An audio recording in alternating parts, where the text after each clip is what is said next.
Ciao ragazzi, oggi parliamo della nuova Baton Turbo di Olight, l'ultima arrivata nella famiglia Baton, con una caratteristica molto particolare. È progettata per tirare lontano, e quando dico lontano parlo di 510 metri con i suoi 1000 lumen. Questo grazie al suo proiettore profondo e specchiato. Questa recensione sarà un po' più corta perché ne ho già parlato nell'unboxing, questo che vedete qua sopra, e quindi andremo un pochettino più sui dettagli e sui particolari tecnici. Vediamo ora un confronto con le altre torce di casa Olight, questo per renderci conto delle sue effettive dimensioni. Dalla sinistra abbiamo per un 2 mini, Baton 3 Pro Max, Baton 3 Pro, Baton Turbo o Clip Warrior 2. Fatemi sapere nei commenti se vi interessa qualche confronto di luminosità o di caratteristiche tecniche con una di queste torce o qualche altro modello in particolare. In tal caso faremo modo di fare un video più dedicato e approfondito. Vediamo ora le specifiche tecniche. Le dimensioni precise di questa Baton Turbo sono testa 29 mm di diametro, coda 24 mm, corpo 22 mm, lunghezza totale 82 mm, peso con la batteria e la clip 91 grammi, peso senza la batteria 64 grammi e peso della sola batteria 27 grammi. È realizzata in alluminio aeronautico con una anodizzazione nero opaco. Notate la lavorazione particolare, niente agoli vivi ma una superficie volutamente poco levigata che dà un grip eccellente, soprattutto nella parte centrale. La clip è una delle novità interessanti, lunga 53 mm, bidirezionale e finalmente rimovibile e ruotabile a 360 gradi. Un bel upgrade rispetto alle altre Baton. Nella Baton Turbo è possibile rimuoverla anche perché è presente un foro per un lancetto da polso che possiamo usare in alternativa alla clip. L'interruttore cambia e si evolve, infatti è completamente diverso dalle altre Baton che ho recensito. È metallico, solido e con una ghiera molto simile a quella già vista nella Warrior 3S. E questa ci dà due informazioni: stato della batteria a 4 livelli e potenza selezionata, sempre a 4 livelli. Ora parliamo di batteria e c'è una particolarità. Vedete questo segnetto sulla destra dell'interruttore? In questo caso la batteria è disegnata con il polo positivo verso l'alto, ma se andiamo a svitare la torcia,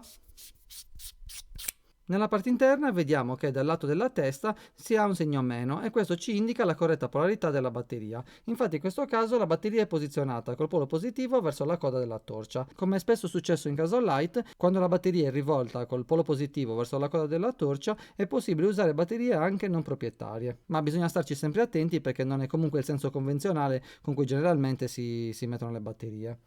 In dotazione abbiamo una batteria 18350 da 1100 mAh, 3,6 V proprietaria di Olight. Ma c'è una cosa importante, e con l'utilizzo della manichetta in dotazione possiamo anche usare una CR123A standard. Questo lo rende perfetto per un kit di emergenza e garantisce infatti la compatibilità con delle batterie in commercio e quindi anche con uno stoccaggio a lungo termine di una riserva di carica che non dovremmo andare a controllare ogni 2 settimane per vedere se carica.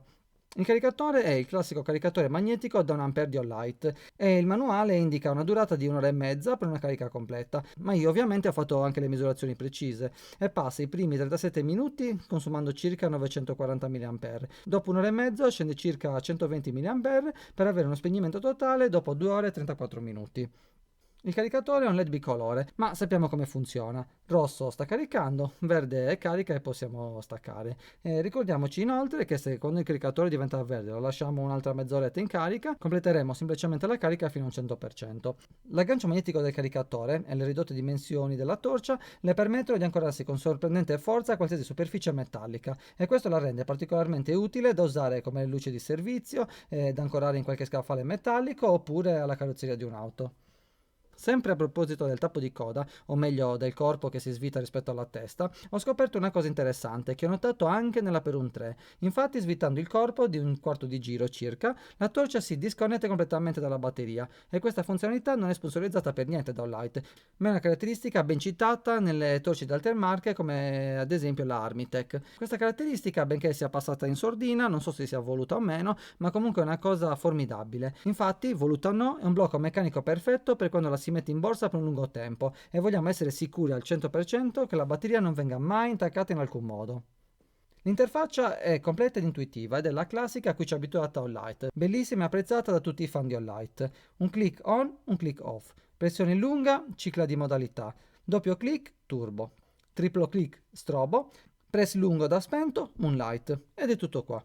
C'è anche una funzionalità di blocco elettronico che si ottiene continuando a premere dopo la funzionalità Moonlight, quindi press lungo da spento, Moonlight, premo ancora, blocco, e c'è anche un timer. Questo timer si attiva con un doppio clic e ad una pressione prolungata nel secondo clic e può essere da 3 o 9 minuti e lo distinguiamo per un lampeggio singolo nel caso di timer da 3 minuti e un lampeggio doppio nel caso da 9 minuti. Ora vediamo le prestazioni che ho misurato con il mio Lumen Tube. In turbo possiamo vedere 2 minuti a più di 1000 lumen, 1 ora e 40 a 400 lumen e 20 minuti sul finale fino a spegnersi ad una potenza di circa 100 lumen. Spegnimento totale dopo 2 ore. In high ho misurato 1 ora e 50 minuti a 400 lumen e 20 minuti a 90 lumen. In medium 80 lumen per 9 ore, in low 15 lumen per 30 ore. Quindi una torcia piccolina con una batteria piccolissima, ma che nonostante ciò ci permette di avere un'ottima durata in rapporto appunto alle dimensioni e alla capienza della batteria. Vediamo l'output del nostro Lightmaster 3 dove possiamo vedere CRI e gradi Kelvin. Eccoli qua. La resa cromatica, come ci aspettavamo, non è troppo alta, proprio in virtù della grande efficienza dei LED, e infatti raramente i LED ad alta efficienza e luce fredda hanno una grande resa cromatica. Vediamo il test nell'acqua. Eh sì, l'ho anche messo in acqua per 30 minuti e come mi aspettavo perfettamente funzionante. Dopo averla correttamente asciugata eccetera, vediamo che l'interruttore risponde, non c'è acqua all'interno, prova superata.